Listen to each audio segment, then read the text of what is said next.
जय श्री राम प्यारे छात्रों, Mayank sir math study centre में आपका स्वागत है। आज का विचार जान लीजिए। आज का विचार है करत करत अभ्यास के जड़मत होत सुजान, रसरी आवत जाते सिर पर परत निशान। ठीक है ना। तो कहने का आशय ये है कि अभ्यास करते करते जड़मत व्यक्ति भी, जड़मत का मतलब होता है अल्प बुद्धि और मूर्ख, जड़मत व्यक्ति भी क्या बन जाता है, सुजान बन जाता है। ठीक उसी प्रकार रसरी आवत जाते सिर पर परत निशान। जिस प्रकार रस्सी, कुएं की रस्सी जो होती है, पानी भरते भरते सिर पर अपना निशान छोड़ देती है, उसी प्रकार मूर्ख व्यक्ति भी, जड़मत व्यक्ति भी क्या बन जाता है, बुद्धिमान बन जाता है। ठीक है ना। तो चलिए चलते हैं हम चैप्टर 1 में, क्लास 10 मैथ चैप्टर 1 वास्तविक संख्या। इसका हम पढ़ेंगे। तो उदाहरण नंबर 1 में हम पढ़ेंगे कि संख्याओं 4n पर विचार कीजिए जहां n एक प्राकृतिक संख्या, प्राकृतिक संख्या मतलब नेचुरल नंबर्स।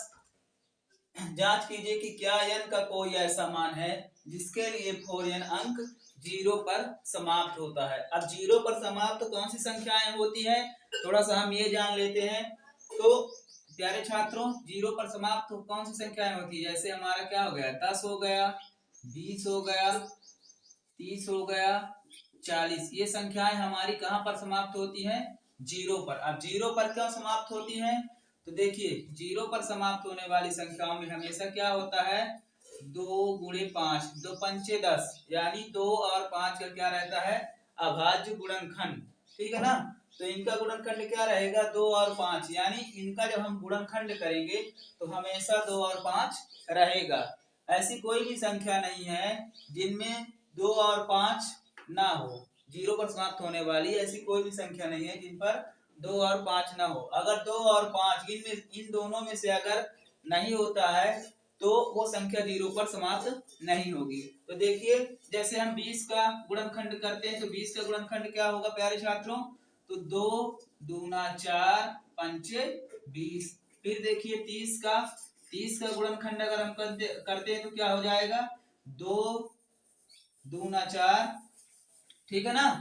कि देखिए 2 दूना 4, 2 तिहाई 6 पंचे 30। अगर आपसे इस तरह नहीं बन रहा है तो इस तरह करके देख लीजिए। 30 का हम क्या कर रहे हैं, गुणनखंड कर रहे हैं। तो 2 एकम 2, 2 पंचे 10, फिर 3 पचे 15, 5 एकम 5। इसी तरह 40 का अगर करेंगे, ठीक है ना, तो 40 का देख लीजिए। तो 40 का हम कर रहे हैं तो 2 दूना 4, 2 शून्यम शून्य, 2 एकम 2, 2 शून्यम शून्य, 2 पंचे 10, 5 एकम 5। तो देखिए 40 में शामिल हो रहा है ना हमारा 2 गुणे 2 गुणे 2 गुणे 5, यानी 2 और 5। जिस संख्या में 2 और 5 होगा वह संख्या 0 पर समाप्त होगी, छोटी से लेकर के बड़ी संख्याएं। अब देखिए कहीं क्या रहा है हमारा कि 4n पर विचार कीजिए जहां n एक प्राकृतिक संख्या है। जांच कीजिए कि क्या n का कोई ऐसा मान है जिसके लिए 4 की पावर n अंक 0 पर समाप्त होता है या नहीं होता है।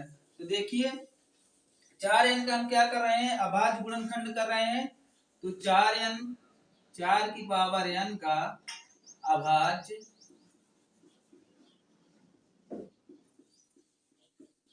अभाज्य गुणनखंड क्या हो जाएगा, 2 गुणे 2 और पूरे की पावर कितना हो जाएगा, n।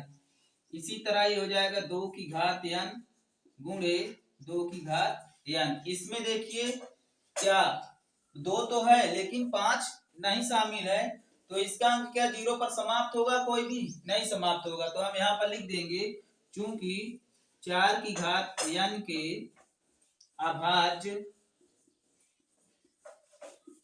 गुणनखंड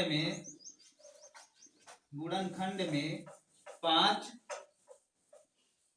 शामिल नहीं है,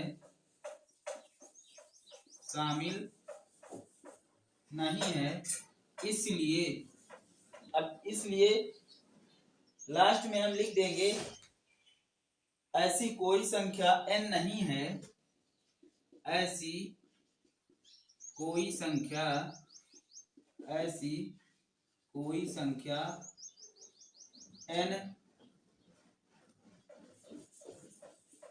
नहीं है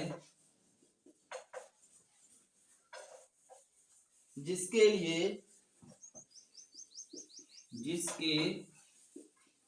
लिए 4 की घात n अंक 0 पर समाप्त होगा।